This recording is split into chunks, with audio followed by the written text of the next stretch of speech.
അമിത്ഷായും നരേന്ദ്രമോദി എന്താണോ ആഗ്രഹിക്കുന്നത് അതിനിവിടെ റെഡിയാണ് എന്ന് അഡ്വാൻസ് പ്രഖ്യാപിക്കുന്ന ഒരു ഗവൺമെന്റ് ആയിട്ട് കേരളത്തിലെ ഗവൺമെന്റ് മാറിയിട്ട് കുറച്ചായി. പക്ഷെ അപ്പുറത്ത് പോവാതെ തന്നെ BJPക്ക് വേണ്ടി ഭരിക്കുന്നു എന്നുള്ളത് കേരളത്തിലെ ജനങ്ങൾക്ക് മുഴുവൻ ബോധ്യപ്പെട്ട ഒരു കാലാവസ്ഥയാണ്.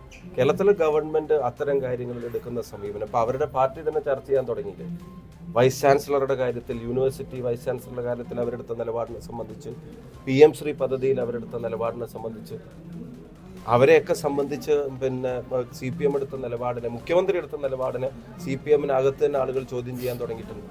ബിനോയ് വിശ്വം ഉൾപ്പെടെയുള്ള ആളുകൾ ഇത്തരം കാര്യങ്ങളിൽ തങ്ങളുടെ മുന്നണിക്കകത്ത് അഭിപ്രായ വ്യത്യാസങ്ങൾ കൃത്യമായി പറഞ്ഞിട്ടുണ്ട്. അപ്പം അവിടെ ഒരു BJP സ്റ്റാൻഡ് കേരളത്തിലെ ഗവൺമെന്റ് എടുക്കാൻ തുടങ്ങിയിട്ട് കുറേയായി. അതിപ്പോൾ അടുത്ത കാലത്തുണ്ടായിട്ടുള്ളൊരു ഡെവലപ്മെന്റ് അല്ല, അത് ഈ വിഷയത്തിൽ മാത്രമല്ല, അതൊരു പ്രഖ്യാപിത നിലപാടായിട്ട് മാറുകയാണ്. ഇപ്പോൾ വൈസ് ചാൻസലർ വിഷയത്തിലൊക്കെ SFIക്കാരോട് ഗവൺമെന്റിന് പറയാനുള്ള മറുപടി എന്തായിരിക്കും? എന്തൊക്കെയായിരുന്നു അവരെ കൊണ്ട് പറയിപ്പിച്ചിരുന്നത്? എന്തെല്ലാം സമരങ്ങളായിരുന്നു അവരെ കൊണ്ട് നടത്തിച്ചിരുന്നത്? PM ശ്രീ വിഷയത്തിൽ SFIയെ AYF ഉപദേശിച്ചത് എന്താ?